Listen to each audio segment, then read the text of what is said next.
Welcome, everybody, to this latest Values Jam guest session. Rianna, it's brilliant to have you here. So to begin with, please share with us what it is you do, the great work that you do, where you are, and how the business is going, because you're still a baby business, right? Yeah, right. Thank you, Alan. Thank you for inviting me here. I'm Rianna Chaita. I'm in Athens, actually. Sometimes I'm in Athens, sometimes I'm in Paris. I'm in between the two cities, but I'm Greek. Well, I'm in the e-learning business, the professional training, the online professional training. A lot of my work exposed the idea of learning as a deep need of people. Actually, I think we are creators, and as creators, we have the need to explore the world, to learn and create. And due to our education, we are a bit disconnected from this ability to learn easily. So I think this is my mission, to help people reconnect with the ability to learn every day like kids do. So in terms of implementation, actually, we do e-learning platforms, training, online courses, etc. But our mission actually is to reconnect people with the ability to learn, to learn and to have fun during the process. Great. And where can people get a hold of you, Rianna? Sorry? Where can people contact you? On LinkedIn. Okay, that's the easiest, right? Okay. In our website, it's the name of the company is Solutions to Grow. So we help people grow. We help companies grow. And use as a fuel the ability of people to learn, and help everybody grow and help the society grow in a good way. Okay. And actually, you've reminded me of something that I learned quite recently, and it's about the root of the word education. Mm-hmm. And I read an article about how there are two roots. One is educare, so edu, and then C-A-R-E, and the other is educare, which is C-E-R-E. And the difference that was explained is that one is about giving people information, so that's one version of what education is, and the other is to draw out of people. So those two very different meanings, and I think you're definitely in the second version, right? Yeah. Of helping people to discover and explore and be curious rather than just receive a download. I'll send you a link about that. You might be interested to see. Thank you. Okay, so what we're going to do now is choose a Values Jam card at random from the deck. So how many piles would you like me to create in front of me? 3. 3, okay. And then would you like the middle pile or the left pile or the right pile? Oh, the middle. Okay. So now we have 6, 8, 10, 12, 14, 19 cards. So a number between 1 and 19. 19. 19, the last one. Okay. So this is the word that we're going to play with, loyalty. And the first question is this: what does loyalty mean? And what does it look, feel, and sound like? Loyalty. Loyalty. Loyalty sounds like classic music, I think. It's something deep. It's something that we all know, and it's something that we all feel good inside it. And we can give and receive loyalty. I don't know if it's enough for you. Yeah, so it's always enough. It's really just starting to get into this word, and I guess it's funny, because what popped into my head immediately was a dog, because they are extremely loyal to their owners, right? And sometimes people are not quite as loyal as the dog might be. And I wonder why that is, because You know, you sometimes you look after people like in a business context.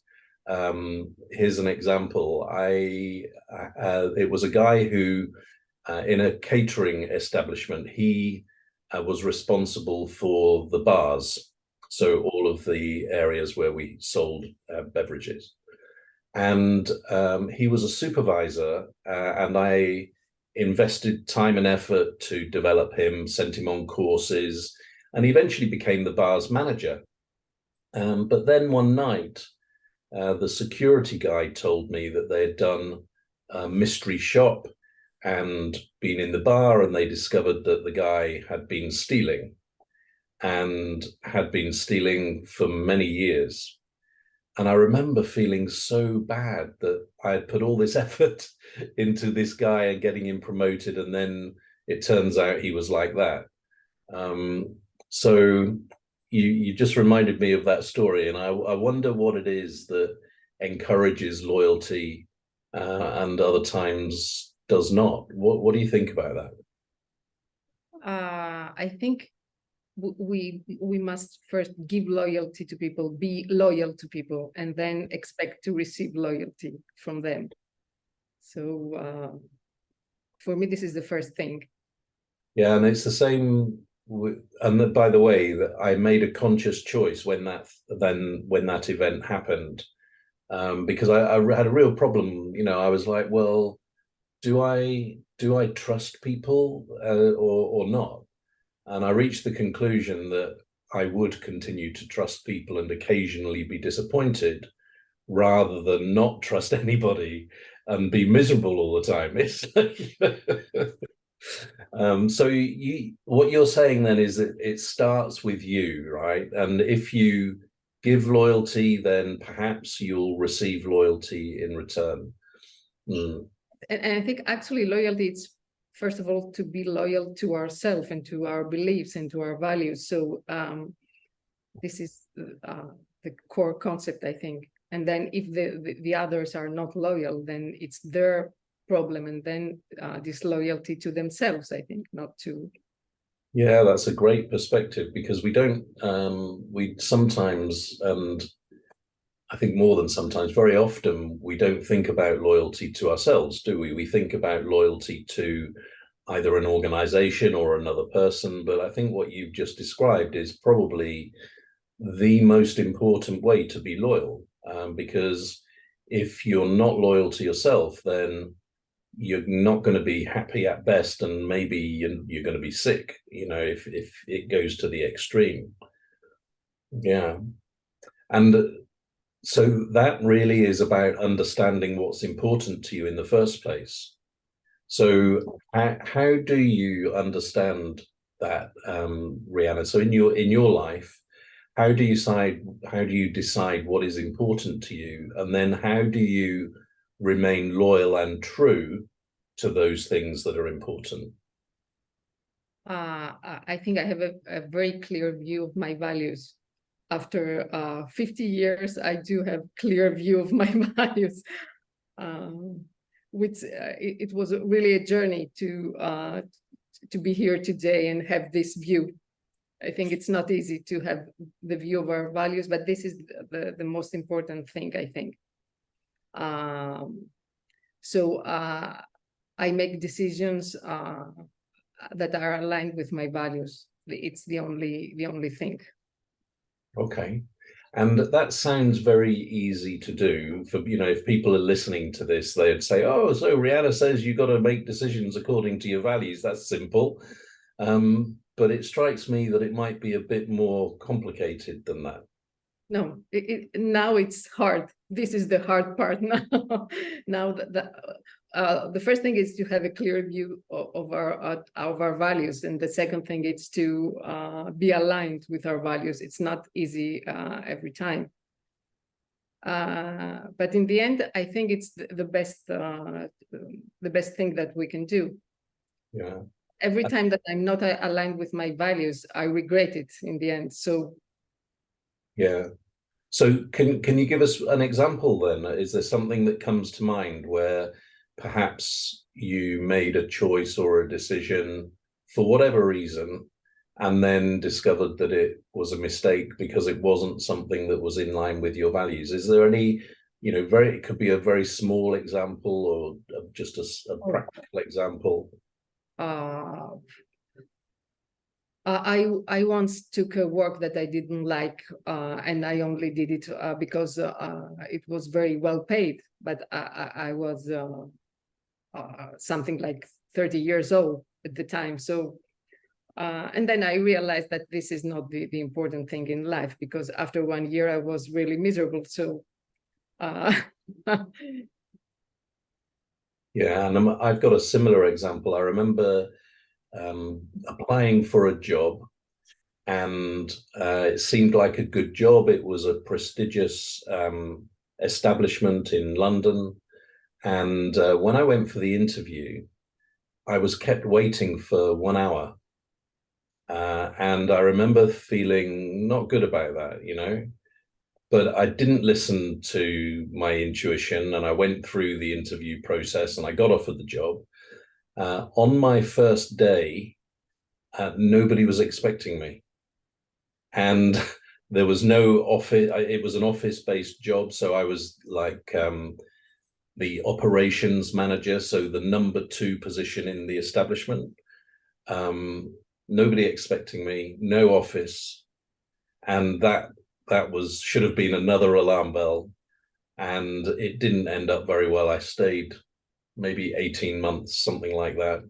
But to your point, if I had been loyal to myself, I probably wouldn't have, I shouldn't even have waited for an hour. I should have just left if I had been loyal to myself. And actually, there's a guy I was speaking to probably 6 months ago now. You know the saying, treat others as you would wish to be treated. You've heard that phrase, yeah? So I've never been totally comfortable with that. And my version of it that I used is treat others as they wish to be treated. Not as you wish to be treated, but as they wish to be treated. But this guy added something that I hadn't previously thought of, because he said, yes, I think that's true. Treat others as they wish to be treated, unless it goes against your core values. So that, so it's like if somebody says, I don't know, like a supplier says, I'd like you to give me some money if I'm going to provide the services, then they might want to be treated like that. But if you treat them like that, then you're not being loyal to yourself, and that's a dangerous place to be. So let's take another question. Let's when have you experienced loyalty? I experience loyalty every day. That's good. Yeah, every day. I experience the loyalty of my team. I think it is very important to see that people want to work with you and be loyal to the company, even in hard times, because we recently had a lot of times be in front of issues that, like lockdown and COVID and things like that. And when you see that people are loyal and stay with the company, and I think we are a startup, so it's not easy for people to be loyal. We're not a multinational company. So yeah, I'm happy because I see loyalty every day in their eyes. So I'm happy for this.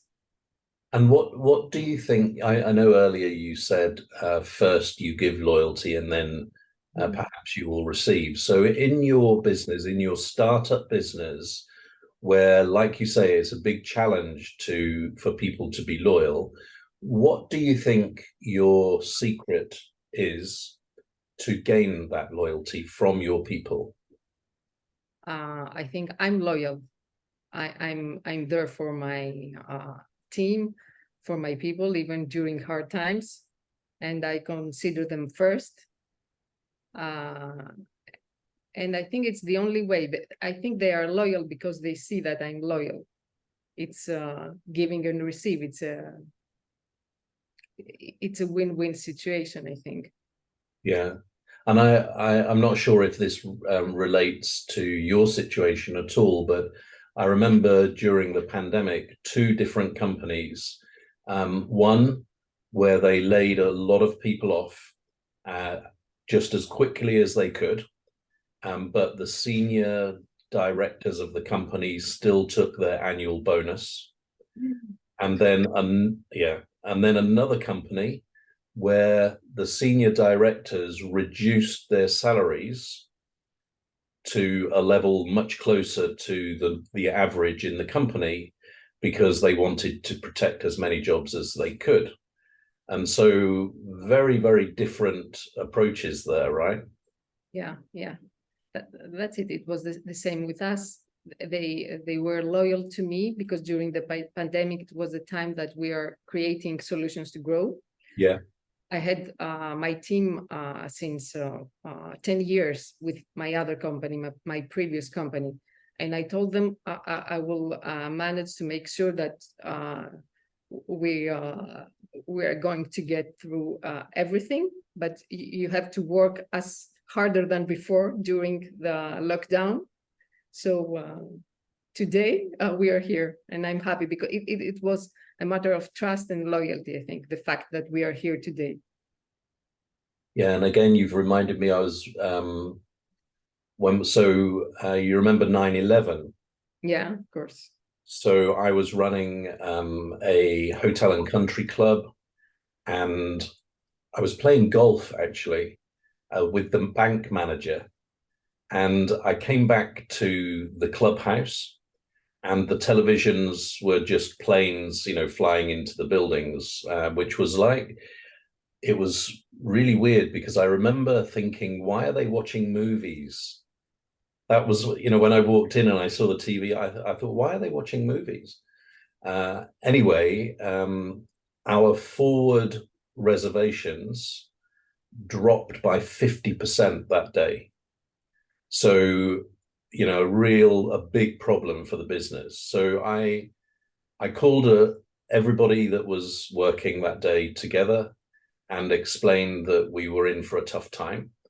And a bit like you, I just said to them, our last resort will be for anybody to lose their job. But for that to have any chance, we all have to do things differently. And so we had, nobody had a cleaner to clean their office. They all had to do their own. The reservations people who were no longer very busy, they served at weddings that we had and stuff like, everybody just did whatever they had to do. But we didn't have to make one single person. We didn't let one single person go. And I think that's one of the proudest things I've ever achieved, actually. And I don't know why I'm getting a bit emotional here, actually, but I think maybe that just shows how important loyalty is to give to people. And like you say, you then do get it back. So in ValuesJam, Rianna, there's also the chance to create your own question about loyalty. So I'd like to invite you to think of that for us now. So ask your own question about loyalty, beginning with who, what, where, when, why, or how. Oh. How can we draw loyalty to make people see the true value of loyalty?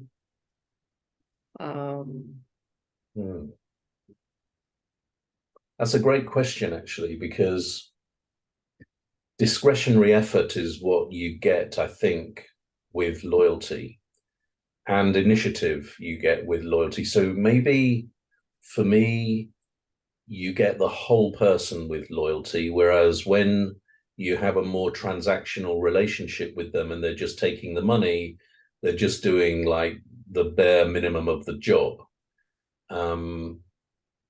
But as to how you can prove it is another matter, because it's pretty subjective, isn't it? Yeah. So if I was to ask you, how do you know when somebody is loyal?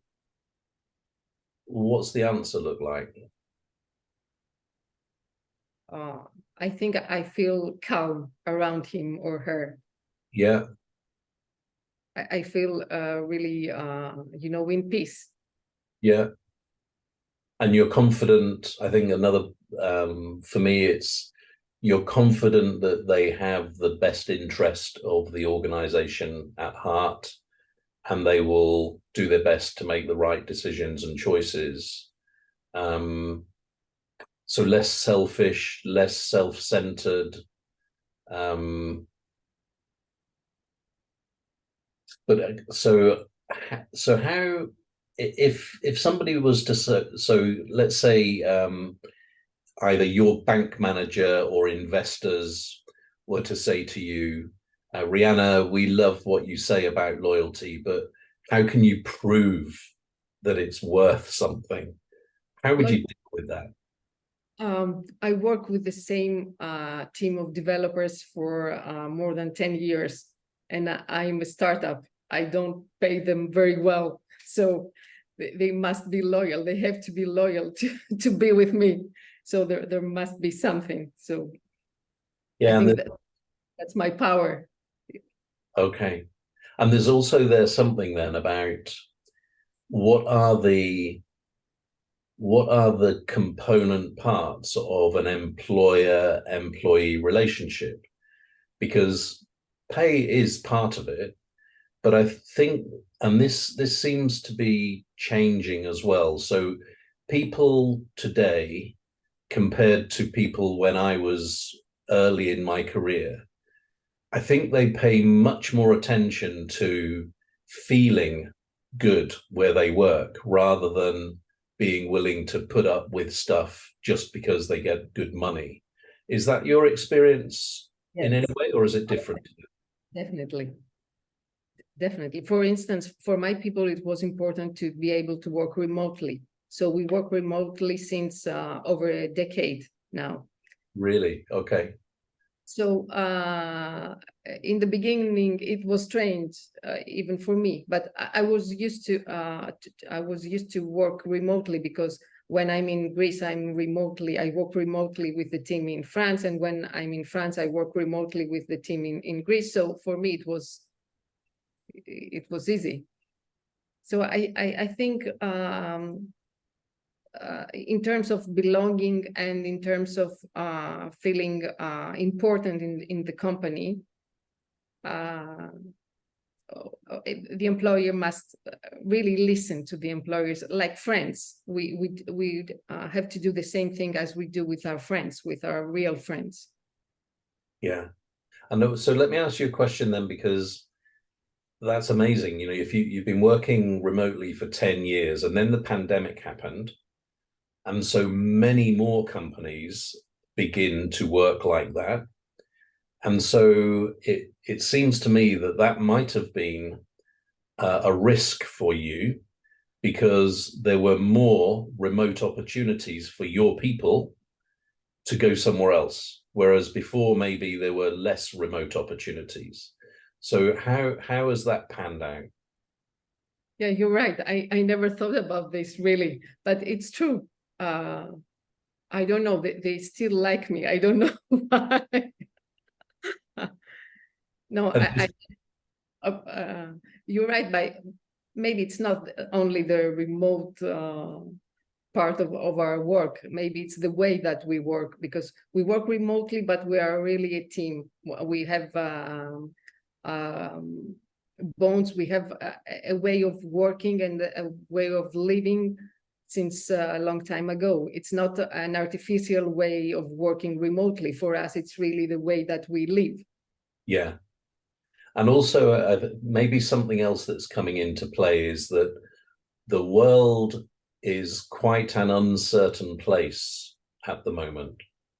And so somebody that's been working with you for 10 years, for them to take the risk to go and work with somebody else when who knows what it's going to be like, maybe that is in your favor as well, that people are like, well, I've been looked after here for 10 years. That's not going to change. So why would I take the risk to go somewhere else? And that hotel that I mentioned earlier, one of the things that I remembered recently was that, you know, the same as in any organization, people have issues or things that they're not entirely happy with. And we made a choice to put local jobs on the notice board in the hotel, so that people, you know, so what we're saying is, if you really think that you can go and get something better, go ahead. And so it changed. I think what that did was it changed the paradigm from people thinking, we say the grass is greener on the other side. And instead, when they saw those local jobs on the notice board, they were also making a conscious choice to stay, which was stronger than not making that conscious choice. Do you see what I mean? Okay. And so I'm just trying to think of a time, so that the loyalty that I mentioned to the employees, I'm just trying to think of another example more personally when I've been loyal.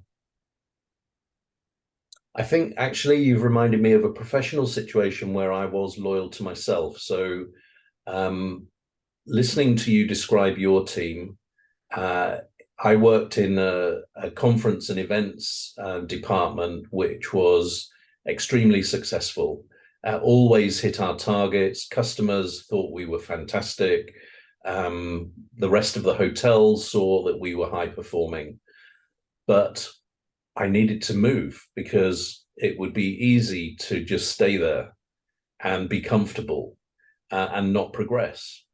And it was a really difficult decision because it was pretty well paid. The people were fantastic. It was easy in a way because we did it so well. And I decided to go and be a deputy general manager in a smaller hotel to get that more general experience.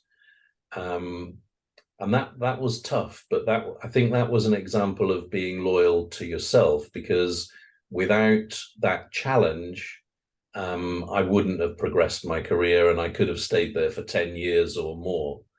So that's leading me to a question about loyalty: is, can it be a disadvantage sometimes?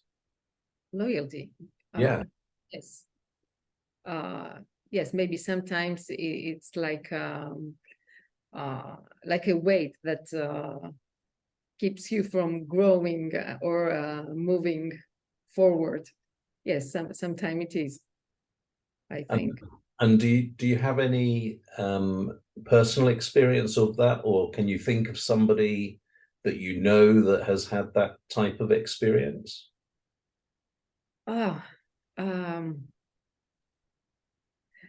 You know, to be honest, I felt it once with one of my employees.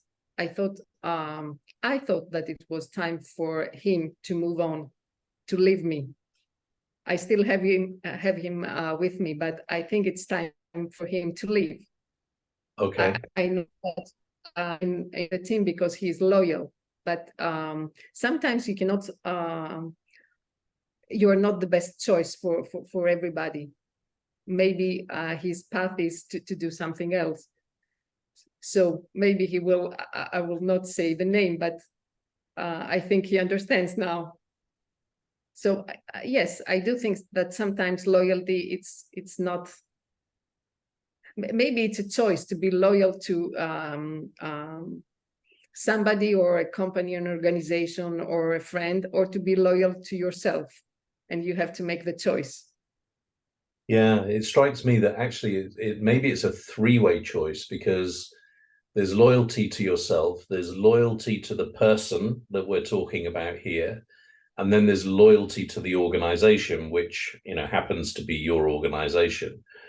And I remember situations where I had very high performing people, and the easier choice would be to allow them to stay and continue to perform well.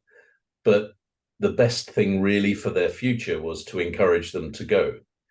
A little bit like, eagles, when they have their baby eagles in the nest and they kind of turn them out of the nest. It's a bit like that. Sometimes you see it, you see the way they can fly, and if they can, I think that we must encourage people to fly. This is our mission. I think it's not to do our job and earn money and only help our company grow. Yeah. And the other bit there, I think, that's relevant is that sometimes this piece about people growing, the normal perspective of that is promotion, working at a higher level. But certainly when in my career, I've seen people that have been promoted because they're excellent at what they do now, but the job that they move into, they're not so good. I'm thinking of he was a cocktail barman called Denis, and he was one of the best I've ever known. Wonderful, could make wonderful cocktails. His conversation with the guest was brilliant. He could upsell like nobody I've ever met since. And his boss was tempted to make him a supervisor. Now, what did that mean? It meant that he did the rota in the office and did less of the stuff that he was just so good at. And so that was a mistake. And sometimes I think we kind of encourage people to try to be promoted when instead perhaps we could do something different to help them grow, not necessarily vertically, but horizontally. Any thoughts on that in your organization? It's exactly this kind of thing for the situation that I was talking about. Sometimes we cannot promote somebody. We are not all leaders. We cannot be leaders. So I think everybody must find his way to growth. So maybe it's leading, maybe it's something else. But we must encourage people to do their best, not to be promoted, just to be promoted and stay in the company. Yeah. Okay, so now I've got this is a big question. So how could more loyalty improve the world? Oh, in many ways, I think. First of all, because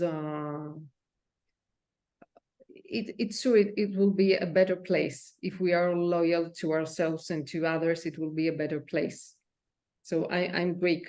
I've studied a little bit of Greek ancient philosophy, so I'm sure that what we call the Evzine, and part of the Evzine, the living within our values, it's the only efficient way of have a really good life. So if we are loyal and we have values, we can create a better world, we can create a better life for us and for others. It will be easier, we can live in peace, we can live in harmony. And I think this is the only thing that matters, actually. I think we have lost the harmony and the peace in our lives. So this is what we have to gain by choosing to live with loyalty and values. And it's making me think about so much of our lives. So in thinking about online purchasing, right? The smallest thing can go wrong. And now, at the click of 2 buttons, probably, we can go to a competitor and we can get service from them instead. And so, and life is very instant. So neither of those two encourage loyalty. Instead, they encourage the opposite, just make a fast decision, do this, do that. So everything's about speed. And if you don't get instant satisfaction, then you go somewhere else. and everything therefore is contradicting the move towards loyalty. So maybe it's no surprise that people are less loyal, because in so much of our lives, that's just the way that it is normally. And so if I ask you a question about that from a business point of view, you have partners that are operating on your platform, and then you have your customers that use your platform. So do you see any difference in loyalty between those two stakeholder groups? No, I think my partners, my team, the employees of the company, and my customers, all of them are human beings. I have relationship with all of them, so loyalty is a part of our relationship. So it's the case for our partners, for our customers, and for the employees, for my team. So loyalty must be everywhere, but loyalty needs time. This is and we're a lack of time. In our time, it's always we always want to do things quickly and to eat quickly, to work quickly, to finish everything quickly, and loyalty needs time. I think this is the hard part of loyalty in our century. I don't know what you think about this. Yeah, I agree with you. And the other bit of it, though, is that for me, the challenge is knowing how much time, because it's this, I don't know why this hotel is in my mind so much today in this conversation, but when I started the job there, it was performing really, really badly. And I decided the way that I wanted the place to be run. And basically it was saying, it's nobody's fault. It's nobody's fault that is here, that it's like this, but we need to get it right. So whenever anything goes wrong, we need to identify the root cause, deal with it so that it never happens again. And if we do that everywhere, all of the time, we will become very good. But it took quite some time. It was probably coming up for 1 year, and still things that should never happen were still happening. And I remember thinking, Alan, have you made a big mistake here? That maintaining this, is it the right thing to do? And then just one day, I don't know how or what happened, things just seemed to all of a sudden switch. And we went from being so bad to being so good. And then that lasted for 3 years. So I agree with you that loyalty needs time, but I think the biggest challenge is that you don't know how much time it's going to take. And sometimes you don't have the resources to endure. Yeah. That's true. Yeah, we never know. We know nothing about life. So life is a journey. We know nothing actually. So it's just a decision. It's a decision making. So we don't know. We just have to feel and do what our intuition says. So I thought you might say something like that. And just this morning, I read a LinkedIn post, and it was talking about how in business, we spend so much time doing market research and budget planning and all of this stuff. So everything is kind of scientific based, or we think that it is. And the person who wrote the post was saying, when do we ask our heart, what is the right thing to do instead of this? And it's so true. But the problem with the heart is that you have no evidence, you just have a feeling. And so to describe why to somebody is more challenging, isn't it? Yes, but I think that intuition, it's not, it's actually a data-based decision making in our subconscious. So Yeah. it's actually a good decision after all. Yeah. I mean, you're making, so in the 31 Practices book, we quote a story of a firefighter in America who sent with his team to put this fire out. And they cannot find the source of the fire. And eventually, this guy decided to get all of his guys out of the building.